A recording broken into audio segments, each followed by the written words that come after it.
안녕하십니까. 신인근의 국방TV 심층 분석 시간입니다. 자, 오늘 지금 아주 사회적으로 뜨거운 모병제 분석해 드리겠습니다.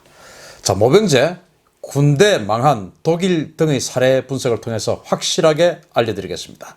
자, 신인근의 국방TV 구독 눌러주십시오.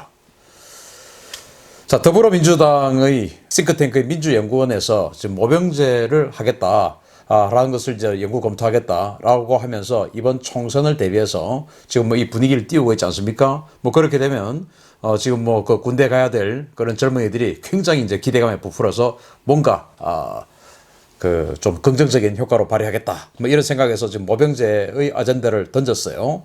그런데 이 모병제가 과연 합당한 것인지 아니한 것인지 그것을 제가 아주 전문적으로 분석을 해드리겠습니다. 과연 우리 한반도 전장에서 되는지 또는 했을 때 우리가 어떤 결과가 나올 수 있는 것인지 그리고 독일, 일본 이런 나라들은 어떻게 되고 있는지 한 사례 분석을 해드리겠습니다. 자, 이렇게 이제 더불어민주당의 싱크탱크에서 모병제 이야기를 하기 하루 전날 정부에서는 떡밥을 또 뿌렸죠. 그래서 이제 정부와 여당이 뭔가 조금 조율된 상황에서 나온 것 같아요. 홍남기 기재부 장관이 이제 국방개혁을 언급하면서 2022년까지 상비군을 50만 명 수준으로 감축하겠다라고 밝혔습니다. 지금 현재 57만 9천 명이에요. 그걸 이제 2022년까지 7만 9천 명 감축하겠다라는 거죠. 그래서 이제 그에 대한 대안으로 간부 여군 비중을 올해 6.2%인데 8.8%까지 확충을 하고 그리고 부사관 임용 연령을 지금은 27세까지 부사관으로 임용을 하는데 29세로 상향 조정을 하고 그리고 이제 귀화자의 병력 의무화도 검토하겠다. 지금은 귀화한 사람들은 선택제거든요. 근데 앞으로는 귀화자도 의무 복무를 시키겠다. 지금 이런 말을 하는 거예요. 이 귀화자, 그리고 이제 조선족이나 이런 분들이 완전히 이제 의무 복무가 되는 것인데 과연 그것이 좋은 것인지 안 좋은 것인지는 여러분들이 판단하시기 바랍니다. 그래서 향후 3년 동안 한 8만 명 줄이겠다는 이야기예요. 이게 이제 민주당의 싱크탱크에서 모병제 이야기가 나오기 하루 전날 홍남기 기재부 장관이 이렇게 지금 이제 떡밥을 뿌린 겁니다. 자, 그러면은 도대체 왜 이렇길래 모병제 이야기를 하냐? 2017년도에 국방부에서 연구한 자료예요. 바로 국방정책연구 33권 겨울호에 나온 건데요. 이렇습니다. 2024년이 되면 만 20세 남성이 24만 9,665명이 된다 이겁니다. 만 20세 남성이. 그러니까 1년에 한 24만 명, 25만 명 이 정도밖에 안 된다는 것이죠. 자, 그런데 지금 이제 병력 복무 기간이 18개월 아니겠습니까? 자, 그러면은 25만 명밖에 안 되는 이 청년들을 100% 군대 입대를 시킨다 하더라도 1년을 전부 다 집어넣으면 25만 명이죠. 그런데 지금 18개월이니까 나머지 한 해 정도는 반만 계산을 해야 됩니다. 그러면은 이제 12만 명. 그래서 지금 병력 자원 중에서 2024년이 되면 군 면제 이런 거 없이 100% 딱 그 군대에 다 입대를 시켜도 37만 명밖에 안 된다는 거예요. 근데 지금 우리는 50만 명 하겠다는 거 아니겠습니까? 현재는 지금 57만 9천 명이고 이 상황이기 때문에 우리는 어쩔 수 없이 국방개혁을 해야 된다. 자, 그런데 이거 한번 보십시오. 이게 2017년 겨울이에요. 그러니까 2017년도에 이 연구가 다 나왔던 겁니다. 그런데 2017년에 우리 정부는 무슨 선포를 했죠? 바로 복무기간을 3개월 단축하고 송영무 전 장관이 그렇게 했지 않습니까? 복무기간을 3개월 단축하고 그리고 또 더 정예화해서 2018년 상반기에 발표한 국방개혁 내용이 그겁니다. 더 정예화해서 하겠다라고 했는데 자, 여기 100%를 군에 입대를 시켜도 37만 명밖에 안 되는데 오히려 복무기간을 지금 3개월을 줄였어요. 그렇게 되면 어떤 상황이 생기냐? 1개월 줄이면 15,000명의 젊은이가 군대를 안 가는 상황이 발생을 합니다. 군의 규모가 1개월을 줄이면 15,000명이 줄어들어요. 안 그래도 가뜩이나 지금 병력이 부족한데 3개월을 줄여버렸으니까 45,000명이 줄어든 겁니다. 45,000명이 줄어든 건 뭐냐면은 한 개 군단이 사라지는 것이고 4개, 5개 사단이 사라지는 거예요.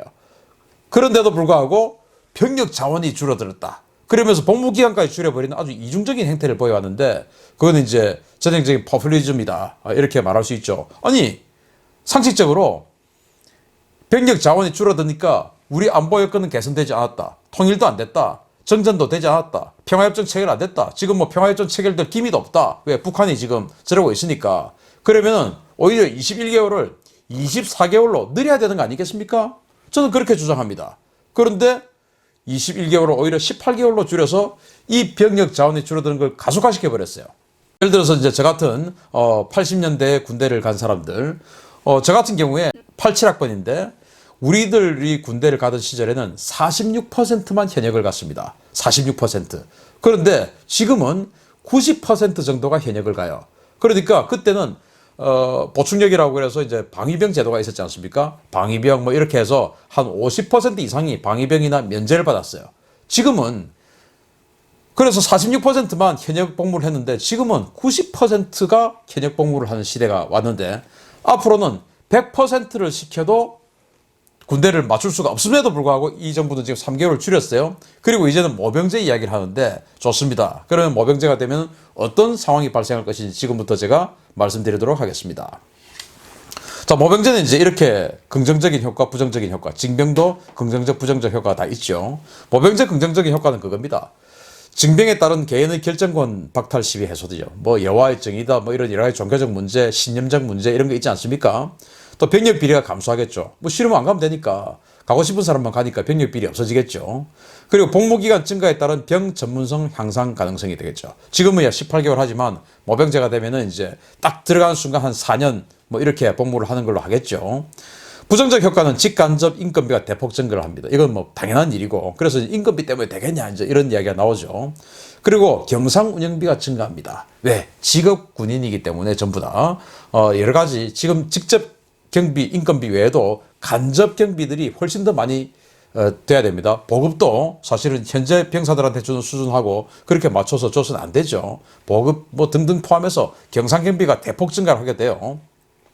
그렇게 되면 인건비 올라가죠. 경상 경비 올라가죠. 그러면은 전력 투자비를 그러니까 신무기를 사고 하는 이런 걸 못 하게 됩니다. 그런데 이 지금 민주당의 싱크탱크 민주연구는 뭐라고 하느냐?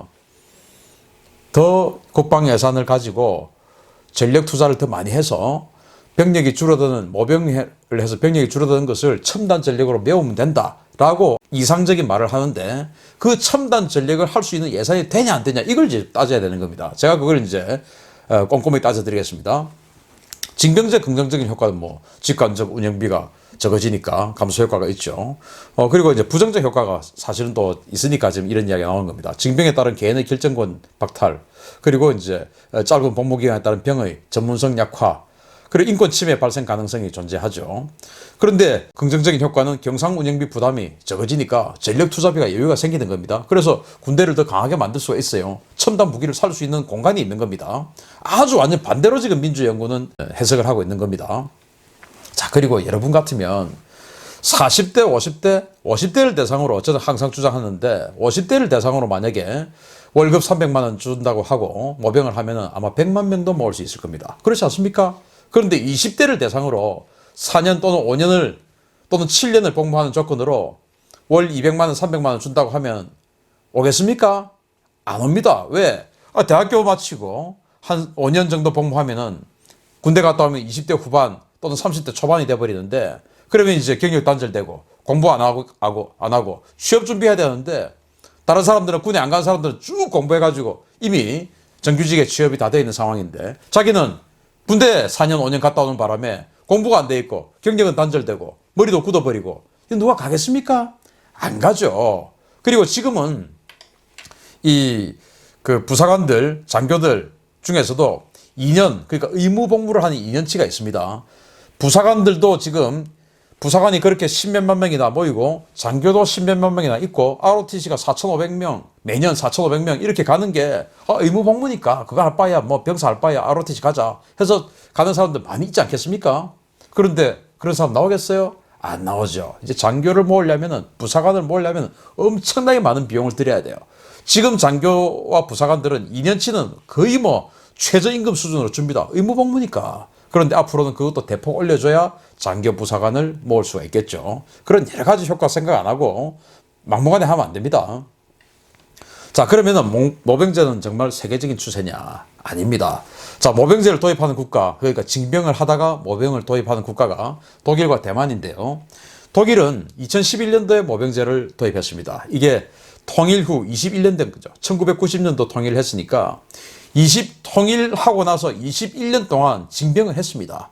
그리고 EU가 94년부터 이제 출범을 했고, 뭐 통화가 그러니까 유로화가 나온 게 2000년대 들어와서 나오고 했으니까 거의 완전히 유로화가 나오고 해서 진짜로 이제 경제적으로도 통합됐다라고 한 이후에 10년 지나고 나서 징병으로 전환했어요. 그러니까 안보 위협이 다 사라졌다.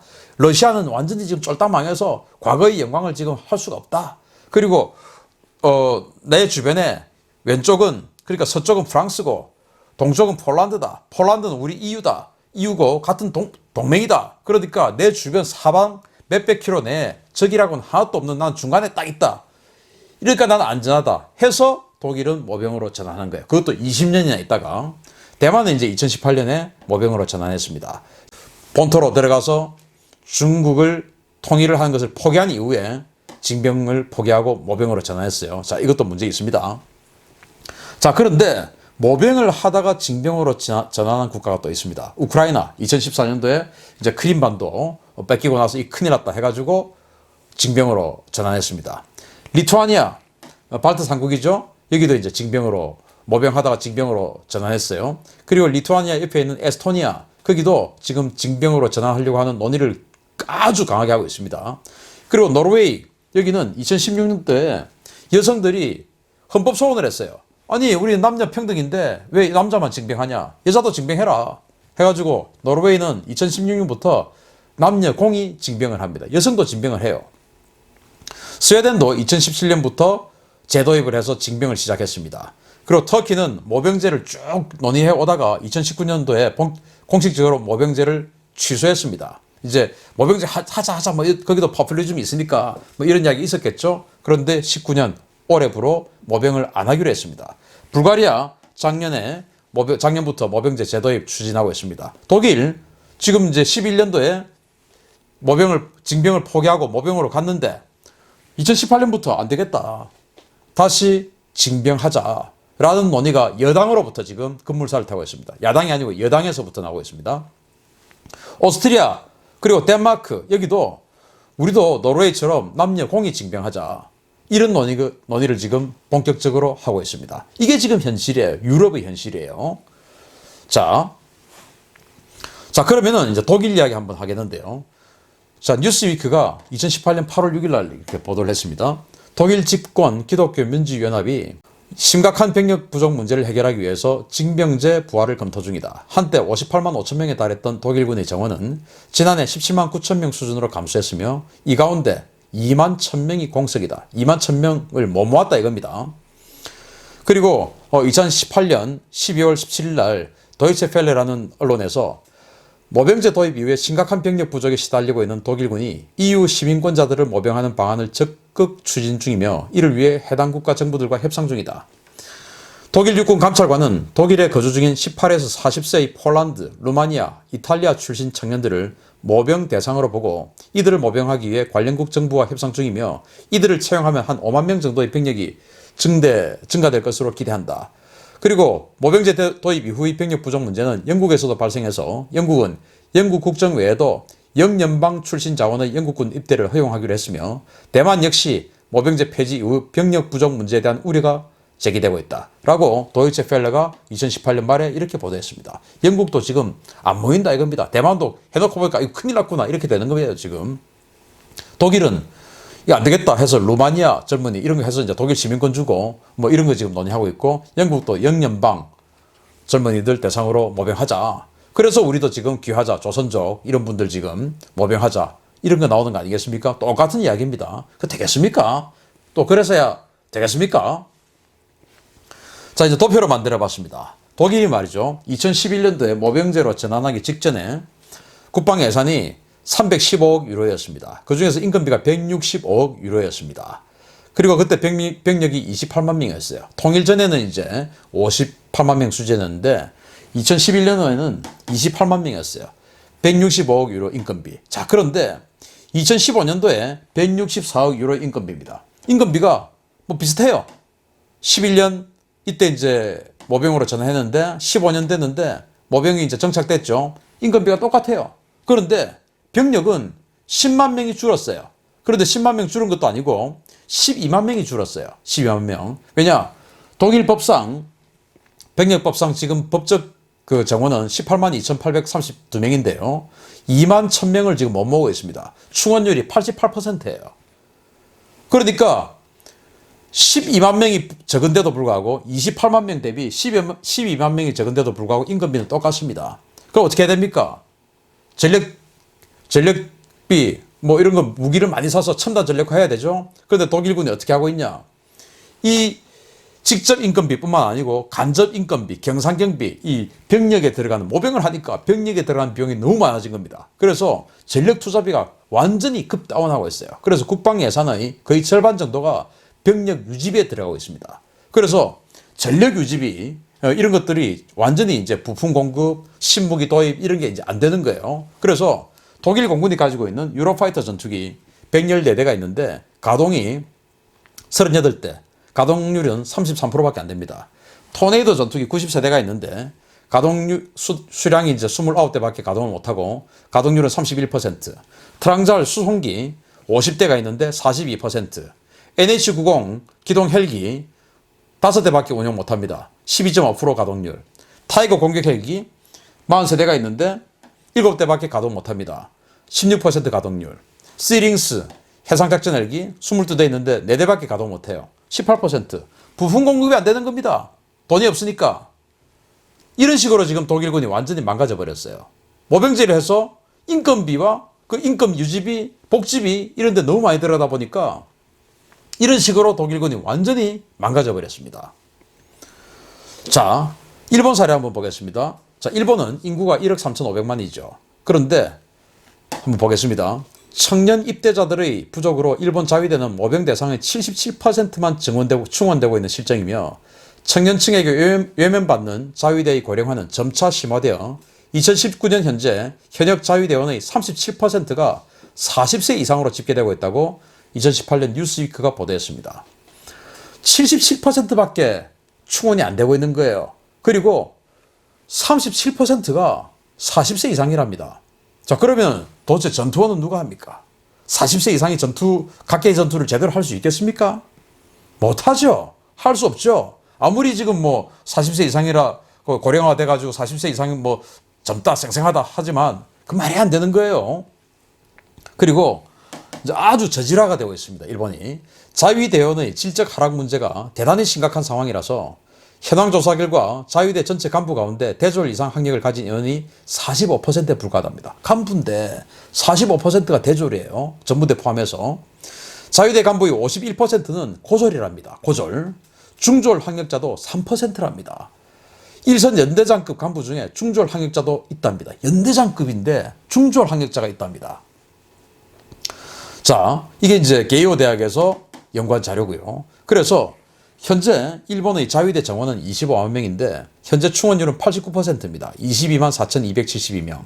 현재입니다. 못 모으는 거예요. 1억 3,500만 명인데 인구가 우리보다 2.5배 이상이죠. 그런데도 25만 명을 못 모아서 22만 4천 명밖에 안 되는 겁니다. 지금 자위대가. 육상자위대가 15만 명 정원인데 14만 5,700명. 해상자위대가 5만 명 정원인데 4만 5,364명. 항공자위대가 5만 명 정원인데 4만 3,195명. 이렇게 89%밖에 못 모으고 있는 거예요. 그리고 여기 이제 77% 충원되는 것은 자기네들이 좀 여유 잡아서 100명이 필요하면 한 110명 정도를 모병하려고 하는 겁니다. 근데 이제 안 되는 거죠. 77%밖에 안 되는 거죠. 그래서 이제 군대를 점점 붙잡아두고 있는 겁니다. 그러다 보니까 이렇게 이제 고령화가 되는 것이죠. 이제 일선 전투원이 부족해지는 겁니다. 그냥 아저씨들만 있는 겁니다. 전투원이. 이게 지금 올바른 군대가 되겠습니까? 자위대가. 자, 그러면은 군대가 월급을 많이 주는 직장화시키면 병영생활이 안정될까요? 지금 우리나라 현재 58만 명 있지 않습니까? 이 중에서 자살자가 100명 안팎으로 매년 이렇게 지금 집계가 되고 있는데 요즘 조금 떨어지고 있죠. 100명 정도예요. 그런데 일본이 말이죠. 우리보다 반도 안 되는 병력인데 연평균 100명 이상의 자살자, 우리보다 더 많은 비율, 훨씬 많은 2배 이상의 비율이 일본 자위대가 자살합니다. 아니 여기는 자기네들이 가고 싶어서 간 데 아니에요. 선택해서 간 겁니다. 우리처럼 징병이 아니고 모병으로 갔는데도 자살자가 우리보다 비율상 2.5배 이상을 자살을 하는 겁니다. 여기 이제 가혹행위 사례들이 있는데 정말 말도 못하는, 제가 차마 이 방송에서 말도 못하는 그런 이 방송을 이 말씀을 드리면 도저히 안 되는 그런 가혹행위들이 어마어마하게 많이 있는 거예요. 그래서 이거는 말이 안 된다. 그래서 아니 어떻게 직업 군인들끼리 이런 식으로 가혹행위를 하냐. 상상도 못할 정도의 가혹행위가, 우리는 비교가 안 되는 가혹행위가 벌어지고 있는 겁니다. 왜? 질이 낮으니까. 교육 수준 낮고 질이 낮고 자긍심 없고, 일본군 장교들에게 물어보면, 자위대 장교들에게 물어보면 당신네들 엘리트냐? 물어보면 엘리트가 아니라는 대답이 압도적이랍니다. 왜? 엘리트가 안 왔으니까. 그런데 우리 사관학교다, ROTC다, 전부 엘리트 아닙니까? 특히 사관학교 얼마나 엘리트입니까? 그런데 여기는 엘리트가 아니다 이겁니다. 그것도 사관학교 생도에게 물어봤는데 그렇게 이야기를 한다는 겁니다. 이게 현실이에요. 자, 그러면은 우리나라 한번 볼까요? 현재 2019년입니다. 장교가 75,500명, 부사관이 129,929명, 13만 명이죠. 병사가 38만 9천 명. 자, 그런데 인건비는요, 장교가 병력 숫자는 12.7%인데 인건비는 37.6%예요. 4조 3,271억 원. 부사관은 현재 21.8%의 병력 구조인데 인건비는 47.6%입니다. 5조 4,788억 원. 병사는 65.5%인데 인건비가 14.8%, 1조 6,920억 원입니다. 자, 그런데 이걸 만약에 지금 모병을 한다. 자, 그러면은 어떻게 되냐? 30만 명을 병사로 한다고 치고, 30만 명. 뭐 그렇게 돼도 대폭 줄이는 거 아니겠습니까? 30만 명을 병사로 한다고 쳤을 때 얼마가 되냐? 지금 최저임금 175만 원을 기준으로 했을 때는 연 6.3조 원입니다. 병사 월급이. 그러니까 지금보다 한 4조 원 이상, 4조 5천억 원 이상이 더 들어가겠죠. 175만 원. 근데 175만 원에 여러분 군대 가겠습니까? 4년, 5년 계약하고. 택도 없는 소리죠. 200만 원.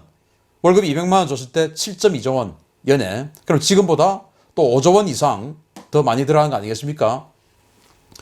지금 뭐 300만 원 이야기도 나오고 있지 않습니까? 300만 원 됐을 때 10.8조 원입니다. 병사 월급만. 지금 이것보다 9조 원 더 많이 들어요. 9조 원. 9조 원. 자, 그러면 아까 제가 말씀드렸듯이 장교 부사관도 지금 현재 20만 명의 장교 부사관이 있는데, 이 장교 부사관도 2년 가장 많은 초급 장교들, 초급 부사관들이 제일 많이 있습니다. 왜? 그들은 의무복무만 하고 전역을 하기 때문에 막 회전이 빠르죠. 그 사람들에게는 징병, 의무복무라는 이유로 최저임금만 주고 있습니다. 자, 예를 들어서 이제 모병을 하게 되는데, 군의관들, 지금 징병이니까 군의관들 천지로 가 있죠. 천지로 가 있는데 그 군의관들 지금 월급 얼마 받고 있겠습니까? 그냥 뭐 한 200만 원 정도 받고 있는 겁니다. 그런데 모병하는데 의사가 거기 가서 200만 원 받고 군대에 있을 의사 있겠습니까? 택도 없는 소리죠. 군 법무관 마찬가지입니다. 그 판사, 검사, 변호사 합격한 사람들 거기 가가지고 200만 원 받고 있겠습니까? 택도 없는 소리죠. 전부 다 장교 부사관 월급도 지금은 징병이기 때문에 아주 최저임금만 주고 있는 그 1년차, 2년차들의 월급을 대폭 상향시켜줘야 되는 거예요. 그럼 1년차, 2년차가 올라가면 어떻게 됩니까? 전체적으로 다 올라가죠. 그래서 인건비가 거의 우리 국방 예산 지금 현재 뭐 한 50여 조 원 되는데 그 중에 반 정도 이상이 직접 경비로 나갈 수가 있습니다. 그리고 그렇게 또 나가니까 당연히 복지비 또 피복비 이런 거 훨씬 더 증가하게 되겠죠. 장교국 간부인데 직업 군인인데 지금처럼 추리닝 한 벌 이렇게 주고 뭐 군대 생활 끝내라 하겠습니까? 택도 없는 소리죠. 그러면은 그에 맞춘 이 경상경비 확 상승하죠. 군대 어떻게 유지하겠습니까? 택도 없는 소리입니다. 그나마 오겠습니까? 일본이 1억 3,500만 명인데 25만 명을 못 모아서 22만 4천 명이에요. 일본이. 우리가 5천만 명 중에서 50만 명 또는 30만 명, 30만 명 목표 가겠습니까? 안 간다 이겁니다. 어떻게 우리가 1억 3,500만 명 중에서도 22만 명밖에 못 모으고 독일이 지금 16만 명밖에 안 되는데, 우리보다 훨씬 인구 많은 독일이 16만 명밖에 안 되는데 우리가 무슨 재주로 30만 명, 40만 명, 50만 명을 모읍니까? 여러분들 군대 좋아합니까? 가라면 가겠습니까? 안 간다 이겁니다. 자, 병력을 줄이면 정해야 된다? 택도 없는 소리죠. 란체스터 법칙이라는 게 있습니다. 소총의 명중률이 똑같다고 가정했을 때 10명 있는 분대 그리고 7명 있는 분대가 싸우면 10대 7이 아닙니다. 제곱입니다. 그래서 10의 제곱은 100이죠. 그리고 7의 제곱은 얼마입니까? 7, 7이 49. 49입니다. 그래서 100대 49가 나와요. 10명 분대와 7명 분대. 그런데 북한군 지금 100만 명 아닙니까? 우리가 지금 앞으로 육군이 30만 명 된다. 그러면은 북한은 100, 우리는 3, 3은 9, 9다 이겁니다. 란체스터 법칙에. 100대 9입니다. 100대 9. 북한, 우리를 전멸시킬 때 북한은 91명이 남는 거예요. 첨단 무기 많으니까 무슨 수로 첨단 무기를 운영합니까? 제가 아까 보여드렸지 않습니까? 돈이 없는데 천부임금이 들어가는데 말이 안 되는 소리예요. 그리고 우리는 종십이 워낙 짧아서 이 병력 구조 이거를 전선 방어 안 할 수가 없는 겁니다. 뚫리면은 서울까지 40km밖에 안 되는데 어떻게 이거를 갖다가 대평원의 서유럽이냐 또는 대륙 지역이나 이런 것처럼 그런 식으로 방어할 수 있겠습니까? 우리는 안 되죠. 그냥 뚫려버리면 서울이니까 선을 쫙 전선을 만들어 놔야 되는 겁니다. 그러려면 우리는 병력이 필요합니다. 그래서 첨단 장비만 있으면 병력을 줄여도 괜찮다? 아니에요. 미국이 증명을 했습니다. 바로 테러와의 전쟁이죠. 아프가니스탄전 그리고 이라크 전쟁을 하면서 아프가니스탄전을 하기 전에 미국 지상군이 육군이 48만 명이었습니다. 그런데 이게 아프간전과 이라크전 해보니까 병력이 부족한 거예요. 아무리 첨단 장비가 많아도 병력이 부족한 거예요. 그래서 57만 명이 됐습니다. 그리고 해병대도 2만 명을 더 늘렸어요. 그래서 이 테러와의 전쟁과 이라크전을 하면서 미국은 육군과 해병대 해서 11만 명을 더 늘렸습니다. 왜? 전쟁을 해보니까 아무리 첨단이고 뭐고 하더라도 병력 없으면 안 되더라 이겁니다. 자, 모병제의 조건, 랜드 연구소의 브루스 베넷 박사 등이 연구를 했는데 한국이 통일 전쟁을 할 때 북한이 내부에서 붕괴가 되고 북한이 우리의 문을 열어줘 평양으로 그냥 입성해 주세요 라고 했을 때도 그거를 관리를 하려고 하면은 26에서 40만 명의 지상군이 필요하다는 겁니다. 그런데 그 내부에서 이제 산악으로 들어가서 무슨 저항군 활동하고 이런 것들이 나오면 최소 46만 명의 지상군이 있어야 된다 라고 랜드 연구소의 브루스 베넷 박사와 이 다트머스대의 제니퍼 린드 교수가 합동으로 연구한 자료가 있습니다. 46만 명 돼야 된다 이겁니다. 46만 명. 그런데 지금 우리 지상군을 46만 명 이하로 확 줄이지 않습니까? 36만 명으로 줄이니까. 이 되겠습니까 이게? 그래서 비전문가가 외치는 모병제, 이거는 국가안보를 팔아서 표를 살려고 하는 매표 행위다. 비전문가들. 절대 국가안보를 가지고 이런 매표 행위 장사하면 안 됩니다. 선거법 위반입니다. 선거법 위반. 그런 짓 하면 안 돼요. 대통령 선거 때 그거 한번 했지 않습니까? 아니 이렇게 인구가 부족한데 오히려 지금 복무기간 3개월 줄여서 더 지금 가속화시키고 또 여기다가 지금 모병제라는 말도 안 되는 현실성 없는 이야기 안 되는 겁니다. 자, 제가 팩트를 동원해서 여러분들께 알려드렸습니다. 오늘 심층 분석 마치겠습니다. 감사합니다.